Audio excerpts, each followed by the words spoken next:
Hi everyone, thanks for coming today. My name's Ed. I was going to do some housekeeping myself actually, so that's my first slide, but we're going to skip past that. There's no point. So, I know. So this is the promo that you saw online. Today what we're going to do is we're going to work out your lifestyle quotient scores. So you've got your IQ, which is like your intelligence. You've got your EQ, which is your emotional intelligence.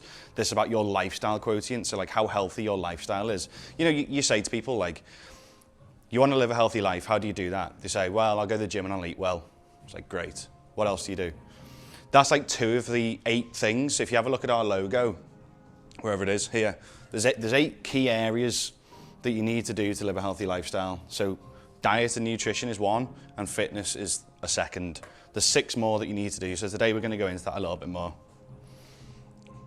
So I am a doctor. Like, I put a bit of stuff out on LinkedIn over the past couple of years with COVID, and obviously like people are now talking about health, which is good, but you know, I was accused of being like a puppet for Boris and like all of this crap basically. But no, I work in A&E and intensive care, so if you need like a tube down your throat or a line down into your heart, I'm your man, but hopefully we don't get to that stage.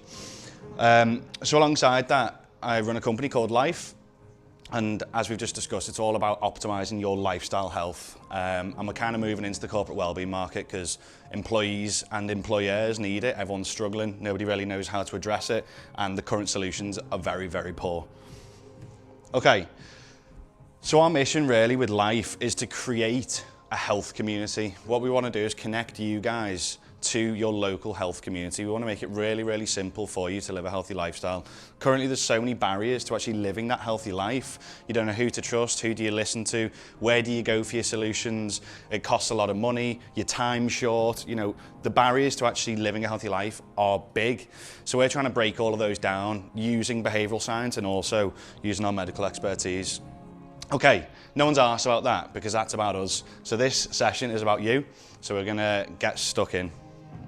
Okay, so we're going to talk about a few different things. These are the things on the agenda today. We're going to talk about traditional healthcare models and how we currently approach health and why that's changing against what's called lifestyle medicine. We're going to go into a few horrible ways to die, not all of them. There was a book that was released like 1001 horrible ways to die, and it was little caricatures getting strangled by a pair of bollocks. Oh, the other thing is, I do swear, so I'm going to apologise in advance for that.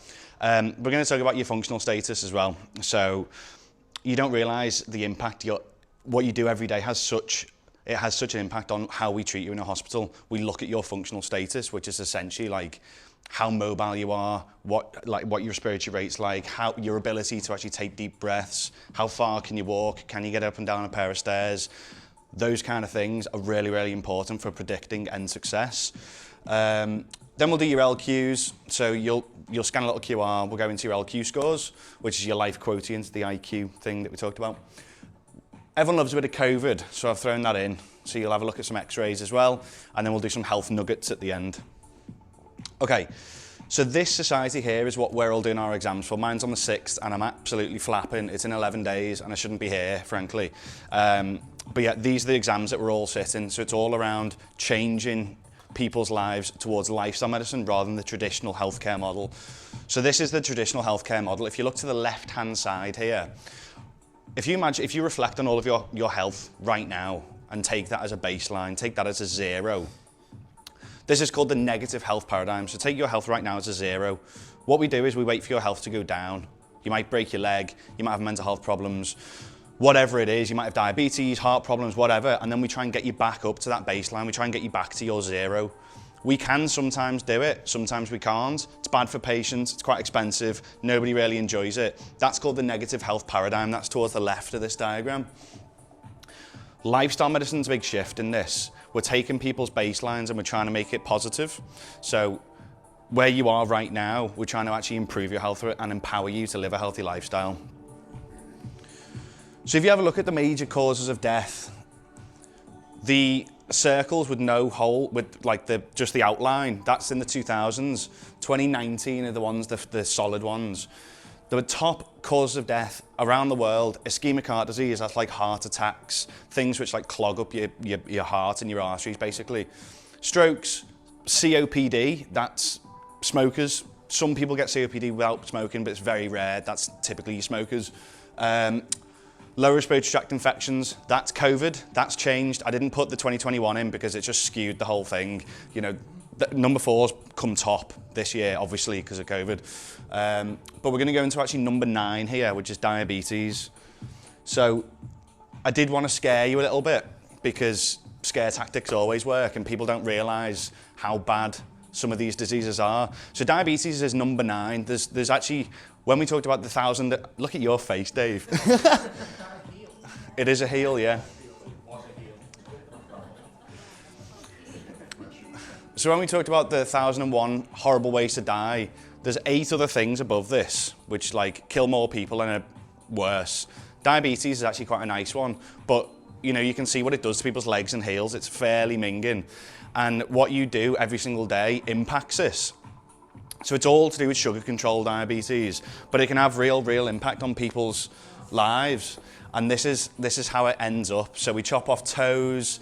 We have to look at, I mean, this is gangrene at the bottom. They've lost all their toes. The geezer in the top right isn't done too well. Yeah. But it can affect your vision, it affects how you wee, it affects how you drink, you eat. It changes your entire life, and you can control it right now if you're educated about it. So yeah, that's you get blurry vision, that's what happens to your eyes.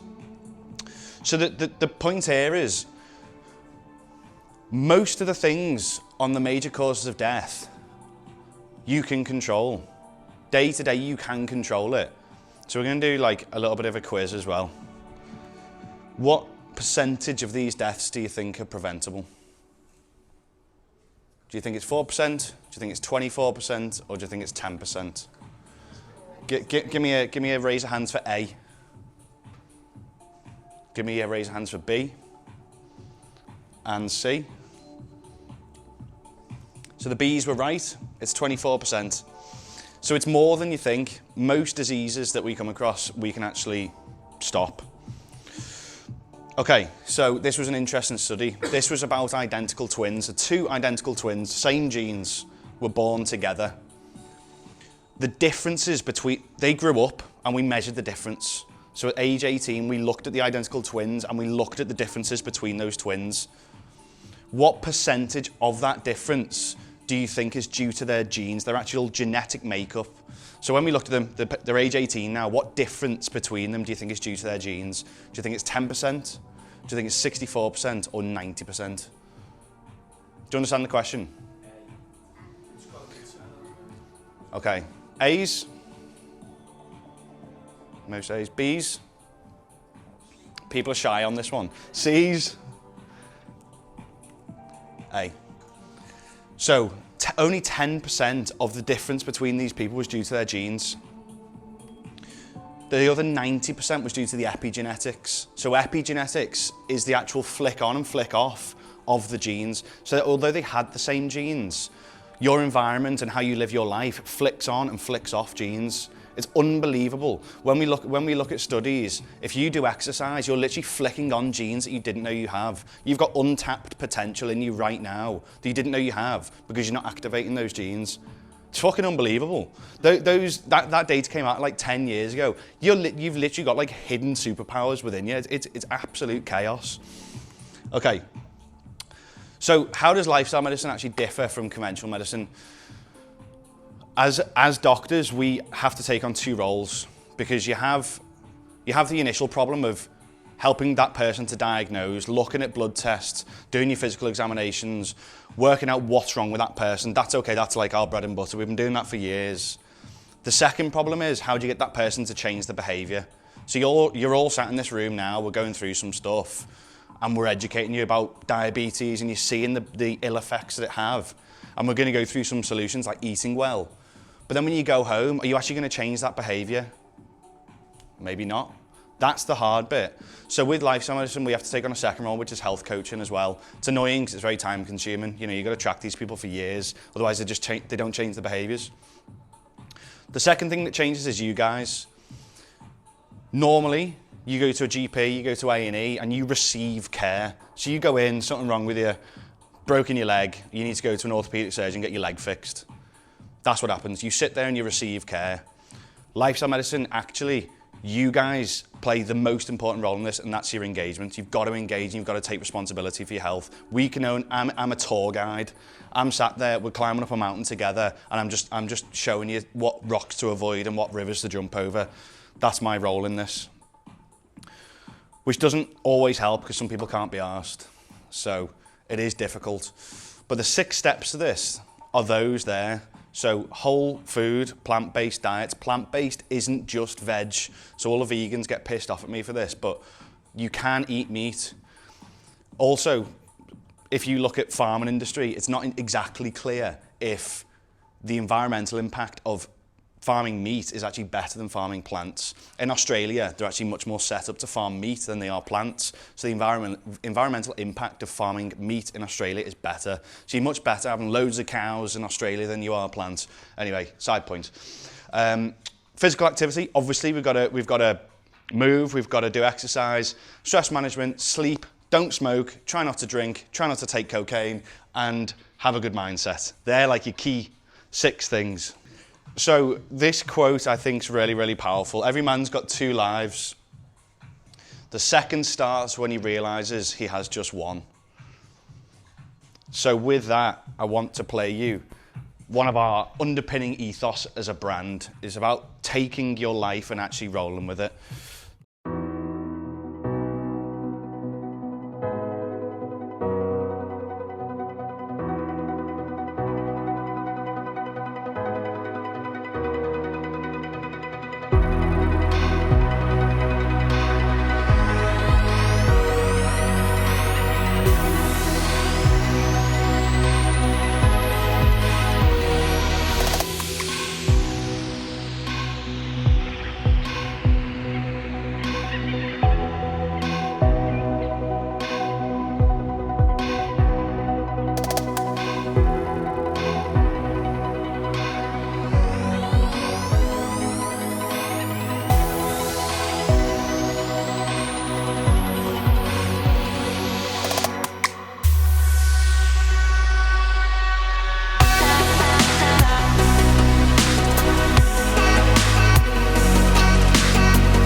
So yeah, it's about embracing life. The whole point is you've got control over how you live. Pardon the old branding there. That was our old colour scheme, but I'm not technically advanced enough to change it. So let's get stuck back in. So in 2018, this was published in The Lancet, which is one of the main medical journals that we read. It's called the DIRECT study. So we took 49 primary care practices in the UK. I can't remember how many patients it covered, but it was a lot. Say on an average GP centre covers around 5,000 patients. So there's a big cohort of people in this. And what we did was we randomised all the people into different groups, and the 2 groups were best practice guidelines for diabetes. So our current best practice for diabetes, which is like medicines. So I don't know if any of you are diabetic, but like metformin, sitagliptin, these kinds of drugs, we put them on and we follow our best practice guidelines. That was the control group. We compared that against lifestyle interventions. So the stuff that we're talking about here, good diet, exercise and well, and we compared those 2 groups. What we were looking for is we were looking for the remission of type 2 diabetes. So in those groups, they all had diabetes. What we wanted to assess was the remission of diabetes from control to intervention, the intervention being the lifestyle medicine. So what we found was the quality of life in the control, so those on the medications, they had no improvement in their quality of life, despite it being the best practice, no quality of life improvements at all. The quality of life in the lifestyle people was dramatically increased. What else we found was there was a kilo weight loss on average on the control group. So the ones taking the medications had a 1 kilo weight loss. Those who did the lifestyle interventions lost 15 kilos, 15 times more. The remission rates in the control were as normal, little, compared with the intervention was huge. So you can see, like, our current gold standard of treating people, when you go to your GP and you say, oh yeah, you've got diabetes, get put on this medication. I want you guys to take some control over the situation and say, no, you know what? I want this new, I want a lifestyle prescription, because it will completely change your life. And this is just one of thousands of studies coming out now. And it's not even small cohorts, it's thousands and thousands of people of all different ages. So I think where we're moving to is distilling this in the workplace, because you spend a third of your life asleep, you spend the other third of your life in work, and the other third you're trying to chill out and not do much. So what we've got to do is, the third of the time that you're in work, we've got to make people healthy in the workplace. And that's kind of our vision for health with life. I think sometimes we do overcomplicate things. People are people. The current interventions that we put in place are like, oh, let's get a well-being lead in work. Who decided that was a good idea? Oh, let's get the mental health first trained. Who decided that was a good idea? You look at the data, it actually decreases the mental health of the whole team. Because if you set a well-being lead up as well-being lead, all you do is stress that person out. That person hates that role. They don't know what they're doing. Imagine trying to work out your workforce and then signpost them. Are you joking? It's ridiculous. So what we want to do is get people in who actually do this as a job, i.e. me. What you get is you get increased productivity in your staff, which is huge. We're going to do another question in a second so you can see how much the productivity goes up. You'll be surprised. Increased staff retention, reduce presenteeism and reduce absenteeism. So what do you think that increase in productivity is? If you were to actually implement a proper well-being strategy in your workplace, what is the productivity increase amongst your workforce? Is it A, 31%? Is it B, 22%? Or is it C, 11%? Hands up for A's. B's and C's. So mostly B's there. The A's, you're right, 31%. 31%. If I said to you, you spend 25 quid per employee per month, which is pittance, 25 quid, it's a meal out when you're all on the lash doing a workplace night out. If I said to you 25 quid per employee and their productivity would go up 31%, you'd bite my hand off. But that is the data, that's what's happening. So it's not about your wealth investment, it's about health investment, it's about investing in your staff so that they become more productive. You have a better work-life balance. You have a better workplace culture. Here's just some of the stats. You invest £1 into your workforce, you're getting £5 back. All of the other things that come with that, if they're healthier, they're more likely to be passionate about the work. They're getting more creative. They actually want to come into work. They might even work longer hours for you because they're enjoying. If they're working longer hours and they're 31% more productive, that's chaos. So we're getting close to your life quotient scores here, but before we get into it, I need to teach you a little bit about these Nutri-scores. So in the UK, at the moment, if you look on your food packaging, you've got like some scores. You've got like calories, fats, sugar percentage, and that's like relatively useful information. Nutri-score, and the next one is Nova-score. These are much better indicators of what you're eating, because your calories, it depends on you. What you want to know is the food I'm eating actually nutritious? So your A's and your B's, you want to be eating A's and B's foods. I'll show you these in a second. And the Nova score is how processed the food is, and that's on a scale of 1 to 4. You don't want to be eating processed foods. A 4 is bad, so a 4 is like Coca-Cola, like that's clearly highly processed and not very good for you. So this image quality is shocking. So this has only just come out in the last 4 or 5 years. We don't have it in the UK, but it's out in the Scandi countries. They're much further ahead than us. But hopefully there's been a big push to get these into the UK, because it actually gives you the autonomy to know what you're eating and to choose what you should be eating. So these are the kinds of things. At the bottom, all your fresh fruit and veg, nutritional value, obviously an A. That would score a 1 on the Nova score as well. It's all fresh produce. If you start looking near the top, sweets, cakes, clearly going to be an E. Processed meats are a D, so like even like bacon, cured meats, they're all highly processed things. Ideally, what we want to be doing is eating A's and B's, all right? This, you try and get a grip of this. I know it's hard, but just try and get a grip of it because you're going to come onto this in the LQ score. And that's your Nova score, so you're getting a grade of 1 to 4 of how processed your foods are. So things like anything fresh is going to be a 1. 2s, almost all 2s are kind of like minimally processed things, like milk, that's had some processing to it, butter, some processing, but they're not adding like preservatives to it normally. It's like, okay, it's fresh butter, but it hasn't got like a fucking load of E-colours or whatever it is in it, do you know what I mean? Your 3s are when you're taking a group 1 and adding group 2s to it. So you're adding processed things to your main food source and trying to expand the life of it. Number 4 is just completely man-made stuff, like just awful things like Coke and beef jerky and all that shit. Okay, so if you get your phones out, we'll go through your LQ scores. It'll take about 5 minutes to do the questionnaire. If you scan this QR, it'll take you straight to the page to do it.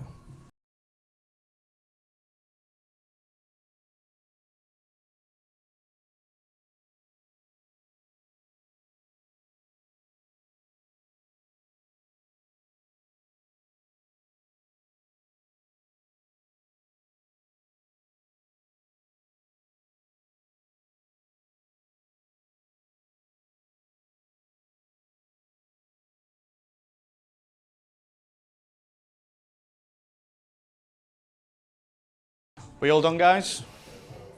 Yeah? All right, we'll keep going. So you will have got a score of 0 there. The calculator's not working on the thing for whatever reason, but I will email you your scores. So what is this? What is this score? So in terms of your steps to well-being, this is the very, very first thing that we look at. It's essentially like a triaging tool. If you were to go to A&E, you would see a nurse first and you would get triaged. So that's kind of what we're doing with the LQ score. It's a very top level review of where your health is at right now. The next thing following this, so this gives us a really good idea of where you are in terms of your whole life balance.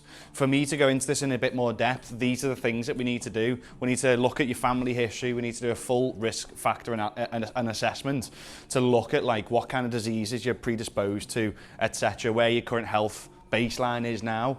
We need to do a physical exam, we need to do some blood work, we need to look at all of those things, and then we'd come up with like a diagnosis as to where you are right now. So this what you've done now is the very first step on that journey. But please know that it's like just that, it's just a first step. We can't, so lifestyle medicine, we're moving into a space called social prescribing. So what we want to do is we want to look at your overall health and say to you, okay, based on all of these things, this is the lifestyle that you've got to live. So we would prescribe that lifestyle. So just on your LQ score, I can't prescribe your lifestyle. I can make general recommendations, you know. I can reasonably say if you're struggling with your sleep, I could help you with your bedtime routine, let's say. For me to do a full in-depth, we need to do a consultation. And then the final thing is your management, what we actually do with that, what referrals we make, what support we give you, etc. That's enough of LQ and lifestyle. We're going to do a bit of fun stuff like we said at the start, because everyone loves a bit of COVID. Well, they don't love COVID, but you know what I mean. Okay, so normal chest x-ray. So this is what a normal chest x-ray looks like. So this is, if you go to A&E, you get an x-ray. This is like, we x-ray pretty much everyone if you've got something, if you're coughing or whatever. So the black bit is air. So the two massive things that you see at the side, they're your lungs. I don't know if we're sucking eggs here, but like, you might not have seen x-rays before. So those are your lungs. This blob here, that's your heart. Let's get this out the way. You can see like, can you see this bit here? There's like a blacker patch there. That's the top of your stomach. So where the top of your stomach is, you actually get like a little air bubble at the top. Obviously there's not as much air in that as your lungs, but that's your stomach there. These are all your ribs. So this x-ray when you get an x-ray, it's taken from the back. So the ribs that you're seeing here aren't at the front. These are called your posterior ribs. So they're coming out of your spine there. That's nice. That's what we want to see. Big, full lungs. See this angle here? It's quite a sharp angle. That's called your costophrenic angle. That's what we're looking for. That's a lovely angle. Your lungs are clear right down to the bases. As human beings, we're actually designed to like walk around like this. If you don't believe in evolution, I don't know why you're here. But like we're actually designed to like walk around like this, which means like if you've got secretions on your chest, when you're coughing stuff up, if you've got a chest infection, all of them drop to the front. So what it does is it leaves the bases open at the back, and that's what you're seeing here. That's called your costophrenic angle. So in COVID patients, we're flipping them on the front sometimes to try and open those bases at the back. That's why we prone the patient. So that's good, that's nice. This is a pneumonia, so you can see straight away. When you're looking at the patient, this side is the right, because they're laid there like this. So that on the right, on the left is the right, yeah? So they've got a right-sided middle lobe consolidation. That's what we call it. So your lungs actually have different zones within them. There's like little membranes, if you like, that separate the lobes out within your lungs. This is called a middle lobe consolidation. So on that right-hand lung, you've got some patchiness there. So there's some crap, essentially. Imagine like a load of snot in that area, basically. Because what happens is, you get infected with a virus or a bacteria. Pneumonia is a bacterial infections. It like infiltrates the area, and then your body sends the killing T cells or the antibodies into that area, and it fills it with all that crap. That's why it's hard to breathe. That's pneumonia. 40 years ago, you don't leave hospital with pneumonia, you die. It's bad. This is COVID. Horrendous. Absolutely horrendous. So in terms of trying to get oxygen into your blood, where's the air coming from? Where are you getting that oxygen from? If you look here, loads of space in the lungs to get air in and diffuse oxygen into your blood. That's the thing. You want to get oxygen into your blood to feed your brain, to feed your muscles. You need that oxygen. With pneumonia, you're struggling to do that. This killed people 40 years ago. You wouldn't get out of Hossie.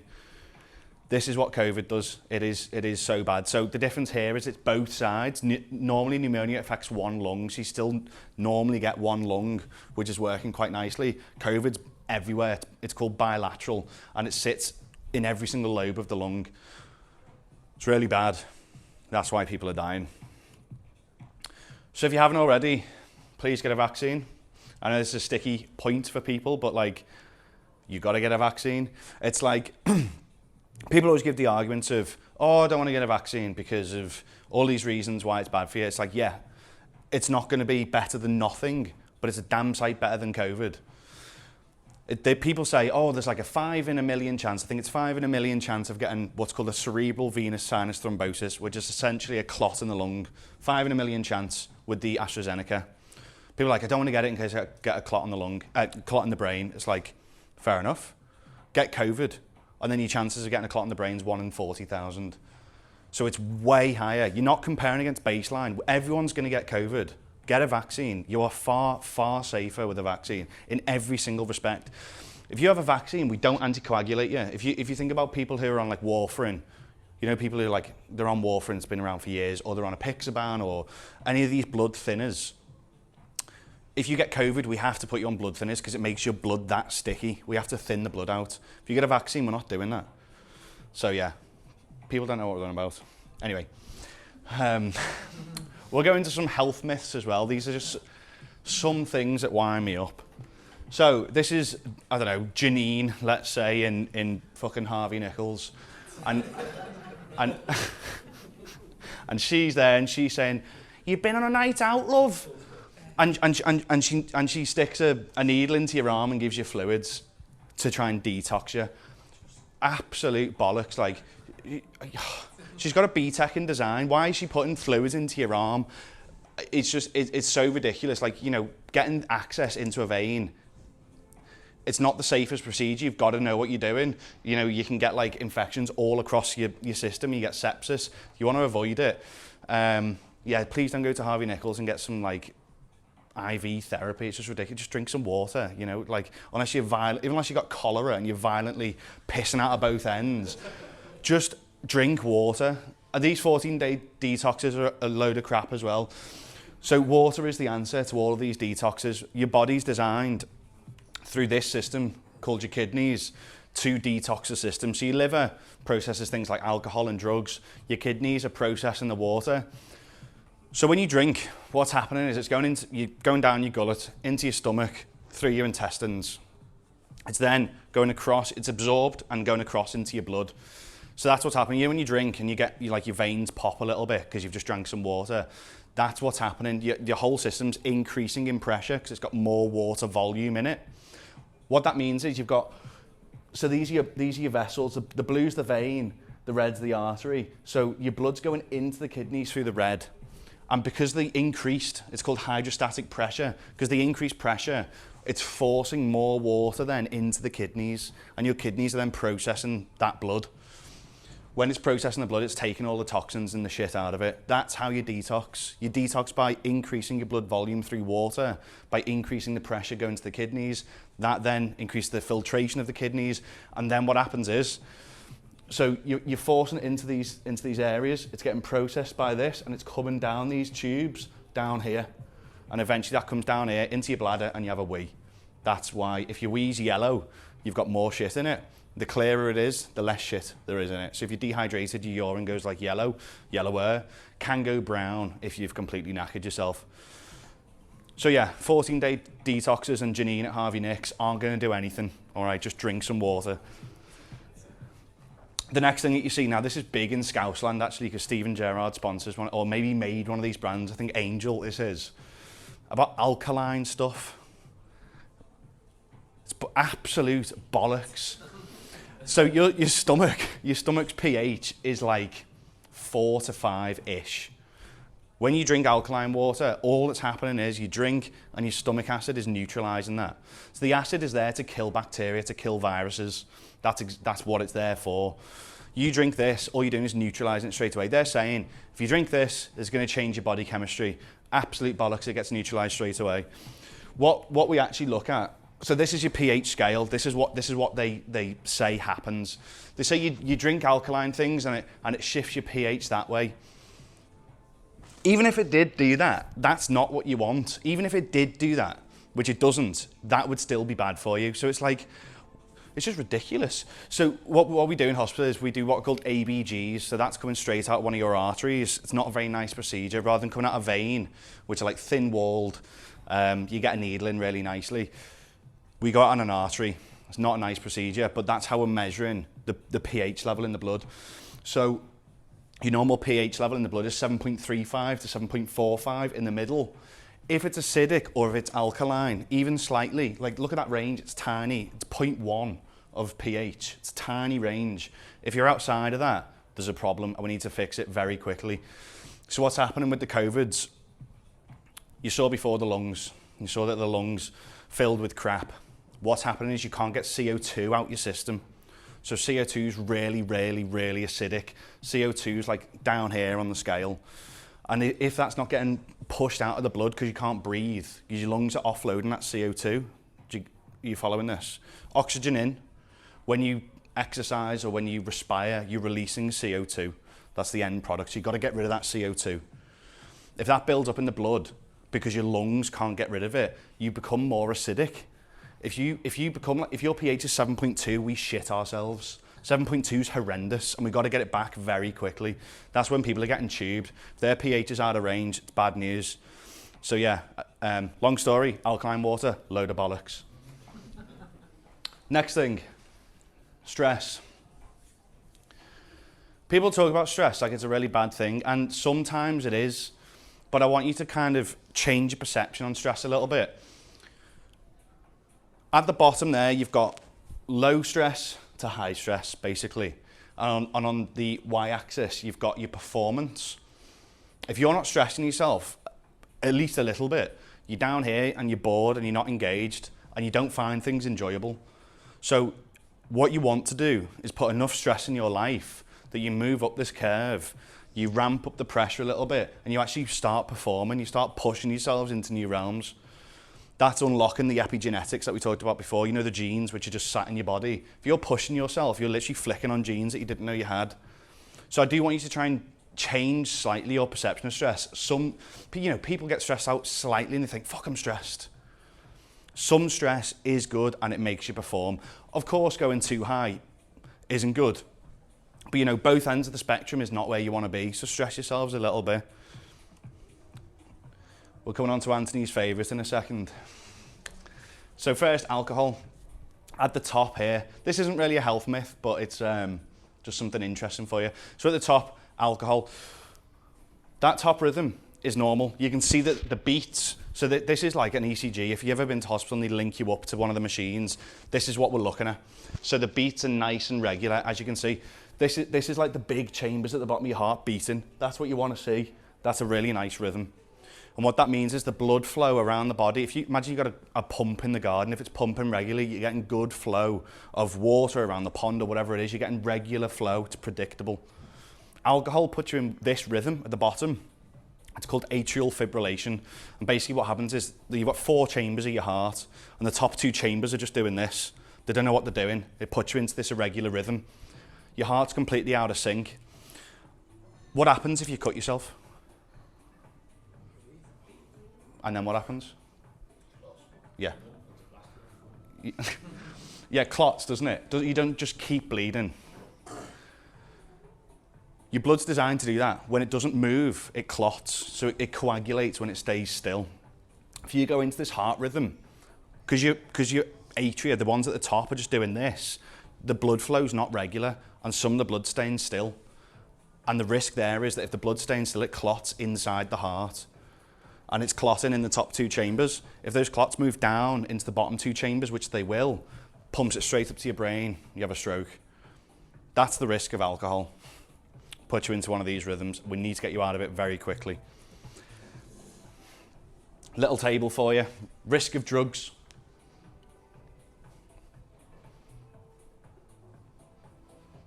Surprise, anything? Still alive. Worse than heroin, alcohol. Bet you didn't expect that. Heroin sound-ish.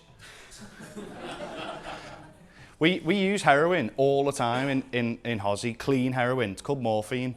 If you ever had morphine, it's basically heroin. Heroin's just 2 molecules of it stuck together.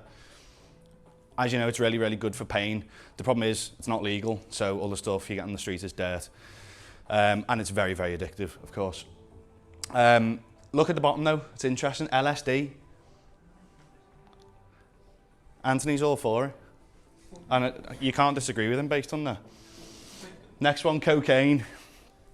So cocaine's generally not very good for you either. Slightly better for you than heroin, but we're not going from a fantastic baseline there.